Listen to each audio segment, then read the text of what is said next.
TB ಡ್ಯಾಂನಿಂದ ಪೋಲಾಯಿತು 14 TMC ನೀರು. ತುಂಗಭದ್ರಾ ಜಲಾಶಯಕ್ಕೆ ready ಆಗ್ತಾ ಇದೆ ಹೊಸ ಗೇಟ್. ಕೆಆರ್ಎಸ್ನಲ್ಲಿ ನಿಮ್ಮ ಪಬ್ಲಿಕ್ ಟಿವಿಯ ರಿಯಾಲಿಟಿ ಚೆಕ್. ಒಂದು ಮೊಳೆಗೆ ತೊಯ್ದು ತೊಪ್ಪೆ ಆದಂತಹ ಬೆಂಗಳೂರು.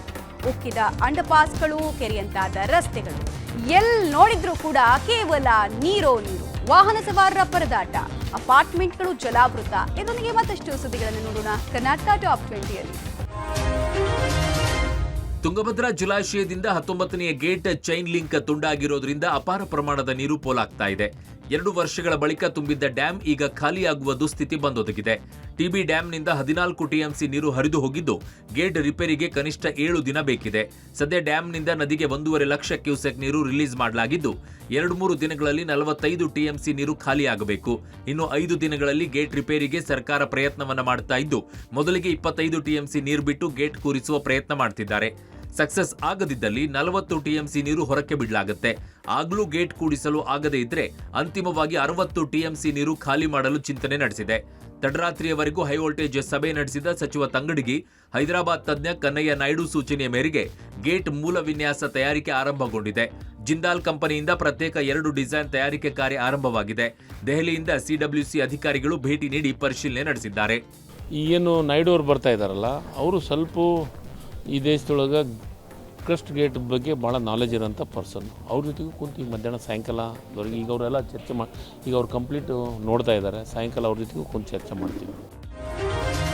ತುಂಗಭದ್ರಾ ಜಲಾಶಯದ ನೀರು ಹೊರಹೋಗ್ತಾ ಇದ್ದಂತೆ ಇತ್ತ ಹಿನ್ನೀರು ಪ್ರದೇಶದಲ್ಲಿನ ನೀರು ಹಿಂದೆ ಸರಿಯಲಾರಂಭಿಸಿದೆ. ಬರದಿಂದ ಕಂಗೆಟ್ಟಿದ್ದ ರೈತರ ಪಾಲಿಗೆ ಈ ಬಾರಿ ತುಂಗಭದ್ರಾ ಭರ್ತಿಯಾಗಿರುವುದು ವರದಾನದಂತಾಗಿತ್ತು. ತಾಲೂಕಿನ 14 ಏತ ನೀರಾವರಿ ಯೋಜನೆಗಳಿಗೆ ಆಸರಿಯಾಗಿದ್ದ ಹಿನ್ನೀರು ಕೆಲವೇ ದಿನಗಳಲ್ಲಿ ಹಿಂದೆ ಸರಿಯುವ ಆತಂಕ ರೈತರದ್ದಾಗಿದೆ. ತಿಂಗಳಿಂದಲೂ ಮಳೆಯಾಗದೆ ಬೆಳೆಗಳು ಬಾಡುವ ಹಂತದಲ್ಲಿದ್ದವು. ಈ ವೇಳೆಗೆ ಆಸರಿಯಾಗಿ ಬಂದಿದೆ ತುಂಗಭದ್ರಾ ನೀರು.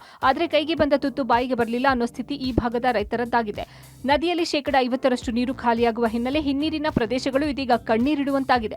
ಇನ್ನು ಸರ್ಕಾರದ ವಿರುದ್ಧ ಹೊಸಪೇಟೆಯಲ್ಲಿ ರೈತರು ಪ್ರತಿಭಟನೆ ನಡೆಸಿದ್ರು. ಗೇಟ್ ಕಿತ್ತು ಹೋಗೋದಕ್ಕೆ ಅಧಿಕಾರಿಗಳ ಬೇಜವಾಬ್ದಾರಿ ಹಾಗೂ ಸರ್ಕಾರದ ನಿರ್ಲಕ್ಷ್ಯವೇ ಕಾರಣ ಅಂತ ಆಕ್ರೋಶ ಹೊರಹಾಕಿದ್ರು. ಡಿಸಿಎಂ ಬಂದು ಹೋದ್ರೂ ಯಾವ ಅಧಿಕಾರಿಗಳ ಮೇಲೆ ಕ್ರಮ ಆಗಿಲ್ಲ. ಕೂಡಲೇ ಅಧಿಕಾರಿಗಳನ್ನ ಅಮಾನತುಗೊಳಿಸಬೇಕು ಅಂತ ರೈತರು ಒತ್ತಾಯವನ್ನ ಮಾಡಿದ್ರು. ಈ ಮಧ್ಯೆ ಡ್ಯಾಂನಿಂದ 1.5 ಲಕ್ಷ ಕ್ಯೂಸೆಕ್ ನೀರು ಬಿಡ್ತಾ ಇರೋದ್ರಿಂದ ನದಿ ಪಾತ್ರದ ಗ್ರಾಮಗಳಲ್ಲಿ ನೆರೆ ಭೀತಿ ಎದುರಾಗಿದೆ. ಹಂಪಿಯ ಸ್ಮಾರಕಗಳು ಮುಳುಗುವ ಆತಂಕ ಮನೆ ಮಾಡಿದೆ. ಡ್ಯಾಂ ಕೆಳಭಾಗದ ಕೊಪ್ಪಳ, ಗಂಗಾವತಿ, ಕಾರಟಗಿ ತಾಲೂಕಿನ ಹಲವೆಡೆ ಡಂಗೂರ ಸಾರಿ ಮಕ್ಕಳು ಜಾನುವಾರುಗಳನ್ನ ಬಿಡದಂತೆ ವಾರ್ನಿಂಗ್ ಕೊಡಲಾಗಿದೆ. ಹೊಣೆಗಾರನೇ ಫಸ್ಟ್ ಈಗ ಸರ್ಕಾರ ಸರ್. ಯಾಕಂದ್ರೆ ನಿನ್ನೆ ಡಿ ಕೆ ಶಿವಕುಮಾರ್ ಅವ್ರ ಹತ್ರ ನಾವು ನಿನ್ನೆ ಅಲ್ಲಿ ಅಣೆಕಟ್ಟು ಮೇಲೆ ಮಾತಾಡಿದೀವಿ.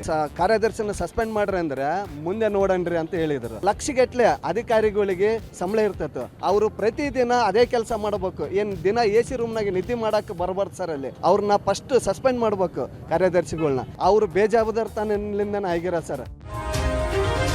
ಇನ್ನು ನಾಳೆ ತುಂಗಭದ್ರಾ ಜಲಾಶಯಕ್ಕೆ ಸಿಎಂ ಸಿದ್ದರಾಮಯ್ಯ ಭೇಟಿ ನೀಡಲಿದ್ದಾರೆ. ತುಂಡಾಗಿರುವ 19ನೇ ಗೇಟ್ ಪರಿಶೀಲನೆ ನಡೆಸಲಿದ್ದಾರೆ. ಅಧಿಕಾರಿಗಳ ಸಭೆ ನಡೆಸಿ ಶೀಘ್ರ ಗೇಟ್ ಕೂರಿಸಲು ಸಲಹೆ ಸೂಚನೆ ಕೊಡಲಿದ್ದಾರೆ. ನಿನ್ನೆ ತುರ್ತಾಗಿ ಭೇಟಿ ಕೊಟ್ಟು ಡಿಸಿಎಂ ಡಿಕೆ ಶಿವಕುಮಾರ್ ಪರಿಶೀಲನೆ ನಡೆಸಿದ್ರು. ಜಲಸಂಪನ್ಮೂಲ ಸಚಿವ ಡಿಕೆ ಶಿವಕುಮಾರ್ ಮಾತನಾಡಿ, ರೈತರ ಬೆಳೆ ಉಳಿಸುವ ವ್ಯವಸ್ಥೆ ಮಾಡಿದ್ದೇವೆ, ಯಾರು ಗಾಬರಿ ಪಡಬೇಕಿಲ್ಲ. ಬಹಳ ಡೇಂಜರ್ ಅಂತೂ ಇತ್ತು. 70 ವರ್ಷದಲ್ಲಿ ಇದೇ ಮೊದಲ ಬಾರಿಗೆ ಆಗಿದೆ. ಸೇಫ್ಟಿಗಾಗಿ ಒಂದು ಟೀಮ್ ಮಾಡಿ ಎಲ್ಲಾ ಡ್ಯಾಂಗಳಿಗೂ ಕಳಿಸಿಕೊಡ್ತಿದ್ದೀವಿ ಎಂದ್ರು. ಇನ್ನು ಟಿಬಿ ಡ್ಯಾಂಗೆ ಬಿಜೆಪಿ ನಿಯೋಗ ಭೇಟಿ ಕೊಟ್ಟಿದೆ. ಇದು ಅಚಾನಕ್ ಆದ ಘಟನೆ ಅಲ್ಲ. ಸರ್ಕಾರವೇ ಇದರ ನೇರ ಹೊಣೆ ಅಂತ ಮಾಜಿ ಸಚಿವ ಜನಾರ್ದನ್ ರೆಡ್ಡಿ ಕಿಡಿಕಾರಿದ್ದಾರೆ. ಅಲ್ಲದೆ ವಿಶ್ವದಲ್ಲಿ ಇರುವ ಎಲ್ಲ ಟೆಕ್ನಾಲಜಿ ಬಳಸಿ ಇದನ್ನು ಉಳಿಸುವ ಕೆಲಸ ಮಾಡಬೇಕಿದೆ ಅಂತ ಸಲಹೆ ಕೊಟ್ಟಿದ್ದಾರೆ.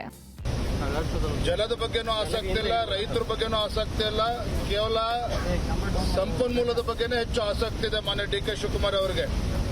ನಾನು ಮಾನ್ಯ ಮುಖ್ಯಮಂತ್ರಿಗಳಲ್ಲಿ ಹಾಗೂ ಜಲ ಸಂಪನ್ಮೂಲ ಸಚಿವರಲ್ಲಿ ಇಬ್ಬರಲ್ಲೂ ಕೂಡ ಆಗ್ರಹ ಮಾಡ್ತೇನೆ, ರಾಜ್ಯ ಸರ್ಕಾರನೇ ಜವಾಬ್ದಾರಿಯನ್ನ ತೆಗೆದುಕೊಳ್ಬೇಕಾಗ್ತದೆ. ನೋಡ್ರಿ, ಯಾರು ಹೊಣೆ ಮಾಡಿ ಏನು ಸುಖ. ಯಾವುದೋ ಒಬ್ಬ ಆಫೀಸರ್ ಹೊಣೆ ಮಾಡಿಬಿಟ್ರೆ ನಮಗೆ ರೈತ ಉಳಿಬೇಕು, ನನಗೆ ಡ್ಯಾಮ್ ಉಳಿಬೇಕಷ್ಟೇ. ದೊಡ್ಡ ಚೈನೇ ಕಟ್ಟಾಗಿದೆ. 70 ವರ್ಷದ ಡ್ಯಾಮ್ ಅದು. ಓವರ್ನೈಟ್ 24/7 ಎಲ್ಲ ಡಬಲ್ ಇದನ್ನ ಮಿಷಿನರಿ ಇದನ್ನ ಹಾಕ್ಬಿಟ್ಟು ಲೇಬರ್ ಹಾಕ್ಬಿಟ್ಟು ಈಗಾಗಲೇ ಆ ಗೇಟ್ನ ತಯಾರಿ ಮಾಡ್ತಿದ್ದಾರೆ. ಟಿಬಿ ಡ್ಯಾಮ್ ಗೇಟ್ ಡ್ಯಾಮೇಜ್ ಬೆನ್ನಲ್ಲೇ ರಾಜ್ಯದ ಇತರ ಡ್ಯಾಂಗಳ ಬಗ್ಗೆಯೂ ಕೂಡ ಆತಂಕ ಶುರುವಾಗಿದೆ. ಮಂಡ್ಯದ ಕೆಆರ್ಎಸ್ ಸೇಫ್ಟಿ ಬಗ್ಗೆ ನಿಮ್ಮ ಪಬ್ಲಿಕ್ ಟಿವಿ ರಿಯಾಲಿಟಿ ಚೆಕ್ ಅನ್ನು ನಡೆಸಿದೆ. 1932ರಲ್ಲಿ ನಿರ್ಮಾಣಗೊಂಡಿರುವ ಕನ್ನಂಬಾಡಿ ಕಟ್ಟೆ ಬಗ್ಗೆ ಆತಂಕವೇ ಬೇಡ ಅಂತಿದ್ದಾರೆ ಇಂಜಿನಿಯರ್ಗಳು.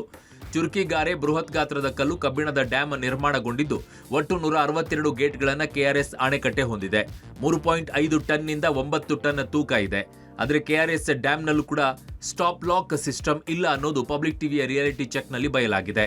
ಮಂಡ್ಯ ಜಿಲ್ಲೆಯ ಶ್ರೀರಂಗಪಟ್ಟಣ ತಾಲೂಕಿನ KRS ಅಣೆಕಟ್ಟೆಯನ್ನು ದೃಶ್ಯದಲ್ಲಿ ಗಮನಿಸ್ತಾ ಇರುವಂಥದ್ದು.